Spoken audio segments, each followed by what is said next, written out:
Good morning, everybody. We always look forward to Wednesday mornings because we can talk about what is happening over at the Blank Park Zoo. And one of the more fun segments of the entire week is when we have a chance to meet some animals from the Blank Park Zoo. Jackie? Yeah, and one that is also a fantastic accessory, Ryan Bickle, this morning is Nala, who you have there. Tell us about Nala. Well, Nala's a ball python, and as you can see, she's curled up into a big ball. And that's how she gets her name, ball python. And that really is how they get their name, because that's the way they usually hang out. Yeah, they like to curl up in a ball. And so constrictor, I'm assuming. Yeah, absolutely constrictor, not poisonous. She is our sweetest snake, I always say. The sweetest snake. Yeah. Most people don't like snakes. What does that mean, Ryan? She's just a sweetheart, you know. She's just well-mannered. And she's been around Blank Park Zoo for a while. She's been around here for a while, yeah.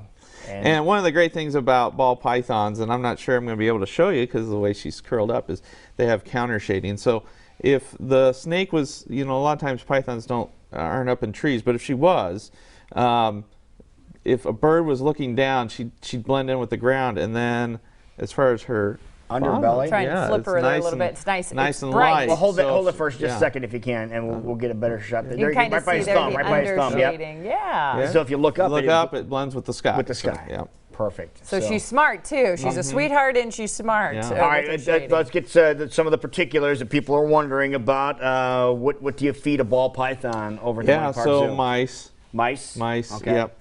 In the wild, small mammals and lizards and birds and that sort of thing. And how long does a ball python typically? Yeah, so out in natural areas, you know, average age would be about 10 years. Longer in care of humans. So because 20, of the protection, 30 years, protection basis, good and the vet food care, source and veterinary food source, care. all that. Well, let's talk about, with her being such a sweetheart, I mentioned she's perfect for going out on educational trips that you provide on a yearly basis. So what would you use, Nala, for information-wise? Is it that you don't have to necessarily always be scared of snakes, or what's her biggest message when she's taken out? I think she's just a good conservation message because, you know, these snakes are hunted. You know, loss of habitat. We can talk about the counter shading, which we did, and so it's just a lot of good educational opportunities. A lot of it is just the loss of habitat. You know, they don't have as much areas to roam. The grasslands in Western and Central Africa are diminishing, and so they have less places to live. But even here on a local front, if you're starting to see maybe more snakes in your backyard or whatnot, it's because they're losing their habitat and moving. They're trying to find someplace to go. It's always good to just, when you see a snake, just let it be. It'll be fine. And it's not going to bother you.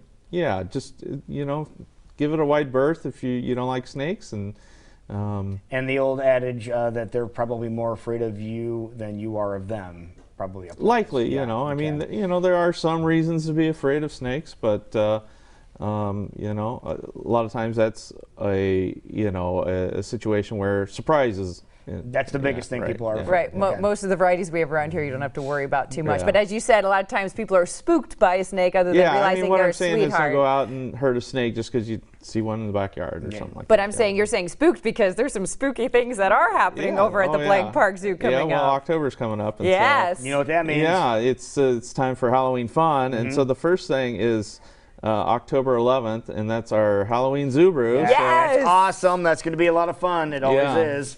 And again, that's 21 and older. Just like a regular Zubru. We had so much fun at the Halloween Zubru last year. Yeah, people love to dress up in costumes, and so we'll have a costume contest. And there's several categories, and you can get all those details at blankparkzoo.com. And but this Zubru, one thing I want to make sure that people are aware of. Yeah, those guys were great. One thing I want to make sure people are aware of. Normally we have Zubru smack dab in the middle of the week. This one's going to be on a Friday. Friday night. Okay. Yeah, for this one. And again, the Punching Pandas are going to be playing. We've had them before. Great band, yes. Yeah. So. It should be a lot of fun, and a lot of people are there. Hopefully we'll have great weather. And Kick off your weekend right. Right. And then the last 2 weekends of October is Night Eyes, of course. And you can purchase tickets now for Night Eyes, reduced cost at blankparkzoo.com. And, you know, we're making some changes to I was going to say, you've upgraded the Night Eyes experience. Yeah, we've upgraded. So we have more space for a treat path now, and so we're going to move the treat path to our Africa section of the zoo. It's all on the boardwalk. So you're still going to get the same amount of treats as you got before, maybe even a little more. I think a little more. Is what Yeah, I heard, yeah. but now you have the flexibility of going around the zoo and seeing the other lighted displays and animals when you're at the zoo at an appropriate time. All right, So, somebody asked me about that. Will the train be operational? the train's going to be going. Okay. Yeah, as long as the weather's good, the train will be running. And during the day, you'll be able to see the animals, and you'll have that freedom to do that where you weren't able to before for Night Eyes. And then for the first time ever, on Thursday and Friday nights, we're going to have the Discovery Center open during Night Eyes. So that will be an awesome change as well. All right, so we had a chance to go inside a little bit and see some of the things inside. Really utilizing the entire zoo, which is going to be absolutely amazing. But for the entire family, but we encourage you to get your tickets now if you want to save a few bucks. Yeah, go ahead and get them now. And, Night Eyes is a fundraiser for the zoo. The zoo is a nonprofit, so anything that we raise goes to help support the animals at the zoo and animals in the wild. It's one of the biggest fundraisers that the Blank Park Zoo does have. Of course, Night Eyes being presented by Hy-Vee. I want to thank them for their involvement in Night Eyes. So again, you want to get out there and enjoy Night Eyes. It's such a cool, one of the biggest fundraisers of the entire year. But something else that's going to be drawing a lot of people to the Blank Park Zoo. We finally know big buzz. Yeah, who we're talking about. Yeah, at the Lucy, zoo. our baby seal.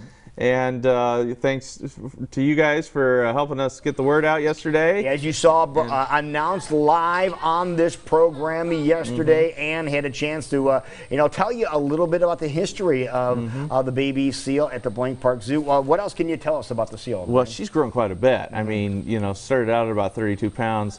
They don't have her trained yet to get on the scale, but we can tell she's put on quite a bit of weight, which is absolutely good. And in the first 4 to 6 weeks, after 4 to 6 weeks, she would naturally wean from her mother, and so we're starting to probably enter that phase here pretty soon in a couple weeks. Also, she's been introduced to the outside, but Mom is still a little hesitant about letting her go in the big pool just yet. So, okay, so where is she now? That was another question somebody asked yesterday afternoon. Was where is the baby at? We have a little pool that's in the back of the exhibit. And it's called our salt pool because that has salt water in there, and they can swim around in there, and that's where they're spending most of their time until Mom thinks it's safe for her to go in the big pool. Private spa is in the back of it. It's her little hot tub, but it's not hot. Yeah, right? Yeah. But she'll be there for how long? How long before she makes her way to the big pool? It's up to Mom. It's up to Mom. Yeah, it might be just a couple weeks. It won't be very long. All right. As it should be. What Mom says. Yeah, I know. You can get up on the deck and look in. Oh, you can? Oh, yeah, you can see okay. that. I wasn't sure about that. All right, There we're you going to go. have to do that. But again, it's the name of the baby seal as voted on by you folks, the viewers. What you said, 1,100 or so like people that, voted on this. So it's Lucille. Lucille. Get it? Lucille. and she gave us her seal of approval. Oh, yeah, he'll be there all week. Yeah. So many wonderful things happening at the zoo, not only with our Discovery Center, with Nala this morning, ball python, but what's happening with the naming animals and the great events coming out in October. Ryan, if people need more details, where do they need to go?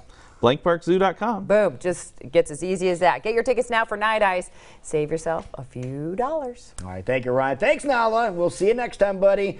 She's just checking out the environment with her tongue flickering. We will be back at